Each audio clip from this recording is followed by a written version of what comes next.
Hello and welcome to Michelle Bowden TV, where you need to be if you want to hear the word yes more often in your life. The last episode I sent you was all about eliciting questions, and today's episode is all about how to answer questions in a way that maintains 100% inclusion and engagement. You know that as a presenter, our role is to assist our audience to be relaxed, engaged and attentive throughout our presentation. Rarely are we aiming to disrupt an audience and create unrest. Now, I'm sure you've been in Q&A sessions that were either incredibly frustrating or an incredible bore. So please be sure to use the 4-step answer technique in your Q&A sessions. Step 1. You need to acknowledge the question asker. For example, important question, Jeff, and the reason it's important is because blah, blah, blah. This is called giving status, and it creates a positive ripple across your audience. It also encourages further questions by demonstrating how you reward questions and draws the whole audience into wanting to know the answer. Step 2. You need to paraphrase and open up to the group. Use the placator, outstretched arms, and use your body to demonstrate your intention to be inclusive. Repeat the question in your own words in case the audience didn't hear.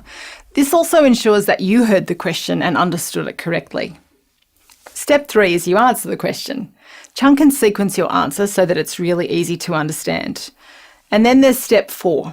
Check that the asker is happy with your answer with a nod of the head or some direct eye contact, or you could say, "How does that sound, Flossie?" This way, if Flossie's not happy with the answer, she can add some value with another question. If you don't know the answer to a question, don't fake it. Your audience is smart and you'll probably break rapport. Buy some time with satire's super reasonable and either throw it out to the group or maybe postpone the answer to another time. For example, you could say, "Well, that's a good question, Flossie. I'd be interested in what some of the rest of you think that we could do to solve the dilemma that she raises about the distribution of salary bonuses," as an example. Or, "That's an important question, Fred. I'd like to clarify the answer to your question with Bertha from our technical department, and I'll get back to you by Friday morning. Would that be okay with you?" And remember to be careful of the moth to a flame syndrome. This is where you hone in on the person who asked the question and you exclude all other people in the audience, which of course probably breaks rapport with the group at large, and you'll have to try very hard to re-establish rapport. Awesome. So now that you remember learning this with me, it's time for you to take some action. So please do make a plan to give it a go in the next week or so at your next meeting. And that's it for today's episode. Did you love this reminder? Please pop a comment in the box below. I promise I'll reply to all of your comments.